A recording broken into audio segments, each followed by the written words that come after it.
अस्सलाम वालेकुम everyone, welcome back to our new video. और आज का हमारा लेसन है एवोकाडोस नंबर। अगर हम एक शॉप में जाते हैं, सपोज करें, तो हम उधर कोई भी चीज़ लेंगे, अंडे लें, हम ऑरेंजेस लें, हम कुछ भी लें, तो उसको मेजर करने के लिए कोई ना कोई यूनिट होगा। सिमिलरली केमिस्ट भी जो है वो यूनिट यूज़ करते हैं किसी भी एटम, मॉलिक्यूल या आइंस को मेजर करने के लिए।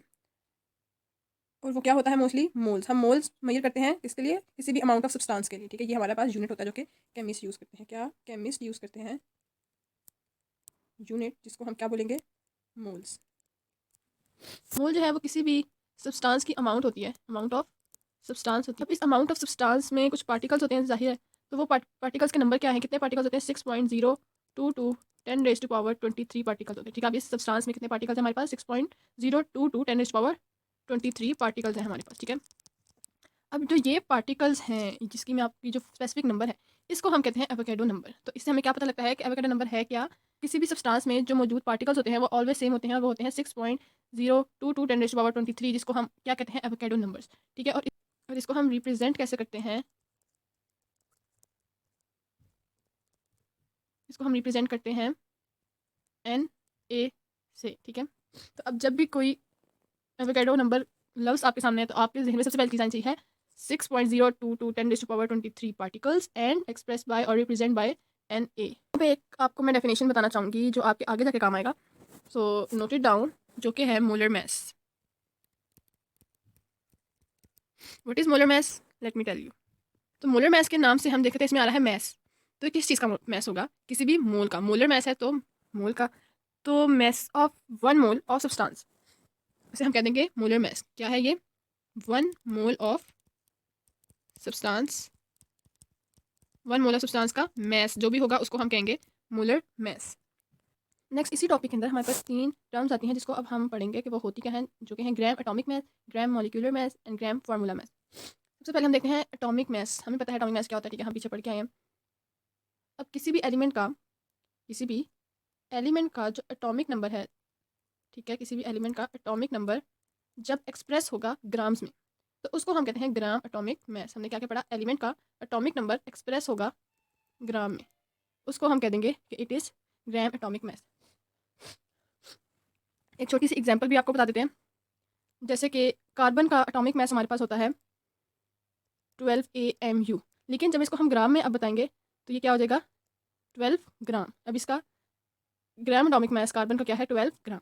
उसी तरह है, बहुत सिंपल है कि जब किसी भी सब्सटेंस का मॉलिक्यूलर मैस हम ग्राम्स में एक्सप्रेस करेंगे तो उसको हम मॉलिक्यूलर मैस करेंगे, ग्राम मॉलिक्यूलर मैस।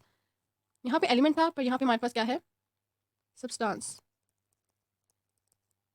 किसी भी सब्सटेंस का मॉलिक्यूलर मैस जब हम एक्सप्रेस करेंगे ग्राम्स में, तो उसे हम कह देंगे ग्राम मॉलिक्यूलर मैस। और इसकी एग्जांपल में हम कोई भी सब्सटेंस ले लें, फॉर एग्जांपल हम वाटर ले लेते हैं, the easiest one fit in every example. हमारे पास इसका मॉलिक्यूलर मैस क्या है? 18। और जब हम इसका ग्राम मॉलिक्यूलर मैस निकालेंगे तो वो क्या हो जाएगा? 18 grams. Now last term we have is gram formula mass. ये क्या है? ये भी, इसमें भी सब्सटेंस आएगा हमारे पास कि किसी भी सब्सटेंस का फार्मूला मैस, क्या किसी भी सब्सटेंस का फार्मूला मैस जब ग्राम में एक्सप्रेस होगा तो उसको हम कह देंगे it is gram formula mass. अब इसकी एग्जांपल अगर हम देखें तो लेट्स सपोज हम यहाँ ले लेते हैं डिफरेंट सब्सटेंस NaCl। अब इसका हमारे पास जो फार्मूला मैस है वो है 58.5, इसका है 58.5 AMU। और जब इसको हम ग्राम फार्मूला मैस में 58.5 ग्राम, इसकी ब्रीफ डिफरेंस है आपको इंस्टाग्राम पेज पे मिल सकती है, तो do follow our Instagram page. Now turning to our next lesson. So next topic हमारे पास आता है केमिकल कैलकुलेशन। इसमें हम 2 किस्म करेंगे, उनमें से फर्स्ट है हमारे पास मोल मैस। इधर हमें क्वेश्चन दिया गया है कि when natural gas burn carbon dioxide forms. ठीक है, ये बहुत सिंपल सी बात है कि जब नेचुरल गैस बर्न होगी तो कार्बन डाइऑक्साइड प्रोड्यूस होगी। अब क्वेश्चन मेन आता है आगे कि अगर 0.25 moles of carbon dioxide produce हो रही है तो उस वक्त उसका मैस कितना होगा? तो वो सिंपल सी इधर सोल्यूशन है हमारे पास। इधर हम सोल्यूशन स्टार्ट करते हैं इसका कि हमारे पास 0.25 मोल्स ऑफ कार्बन डाइऑक्साइड मौजूद है जो कि प्रोड्यूस हुई है, और हमने क्या फाइंड करना है? इसका मैस। ठीक है, अब हमें मैस नहीं पता। ठीक है, अब मैस फाइंड आउट करने के लिए हमें पता होना चाहिए कि कार्बन डाइऑक्साइड के 1 मोल में कितने पार्टिकल्स। के लिए हम मोलर मैस फाइंड आउट करेंगे कार्बन डाइऑक्साइड का। हमारे पास मोलर मैस आता है, molar mass of carbon dioxide हमारे पास 12 है कार्बन का, प्लस हमारे पास आ जाता है 16 ऑक्सीजन का, और इसको मल्टीप्लाई करेंगे हम 2 से क्योंकि ऑक्सीजन हमारे पास 2 में मौजूद है, और हमारे पास आंसर आएगा 44 ग्राम्स। सो हमें पता चल जाता है कि 1 मोल ऑफ कार्बन डाइऑक्साइड में इतने ग्राम ऑफ मोलर मैस इसका। सो 0.25 मोल जो हमें गिवन वैल्यू है, इसकी कार्बन डाइऑक्साइड की, वो इक्वल होगा 44 grams multiply by 0.25। So simple. And इसका आंसर हमारे पास आएगा 11 ग्राम ऑफ कार्बन डाइऑक्साइड। तो हमारे पास आंसर क्या आया है, हमारे पास जो मैथ्स में मालूम नहीं था, जो हमें यहाँ कहा गया था फाइंड आउट करने के लिए, उसका आंसर हमारे पास है 11 ग्राम। नेक्स्ट क्वेश्चन है हमारे पास मोल्स पार्टिकल्स का। तो यहाँ क्वेश्चन है हमारे पास कि टाइटेनियम एक करोजन रेजिस्टेंस मेटल एटम होता है, मतलब कि ये करोजन को, किसी भी जंग लगने को प्रिवेंट करता है, तो इसलिए ये रॉकेट्स और एयरक्राफ्ट और जेट इंजन में यूज होता है। तब उन्हें कहा है calculate number of moles of metal in sample. अब हमने कैलकुलेट करना है कहाँ कि हमने कैलकुलेट करना है नंबर ऑफ मोल्स किसी भी मेटल या सैंपल जो उन्होंने हमें दिया उसका, जिसके अंदर क्या है, इतने टाइटेनियम एटम्स हैं, कितने 3.011 10⁻23। हम यहाँ से सॉल्व करना शुरू करते हैं। हमें जैसे कि पता है कि एक मॉलिक्यूल के अंदर कितने पार्टिकल्स होते हैं, 6.022 10⁻23।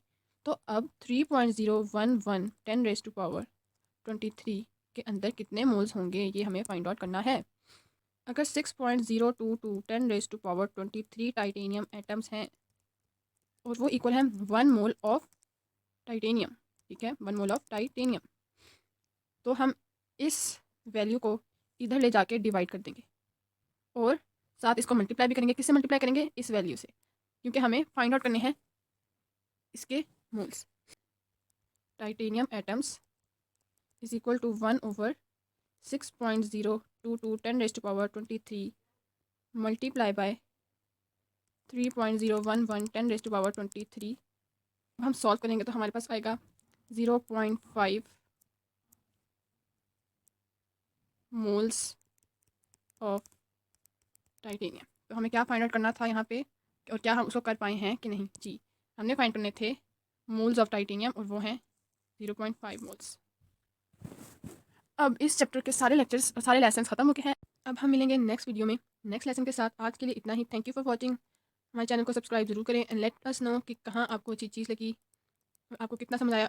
अपने क्वेश्चन ज़रूर पूछा करें कमेंट में। लास्ट बट नॉट लीस्ट हमारे इंस्टाग्राम पेज को ज़रूर फॉलो करें for notes and brief explanation. अल्लाह हाफिज़।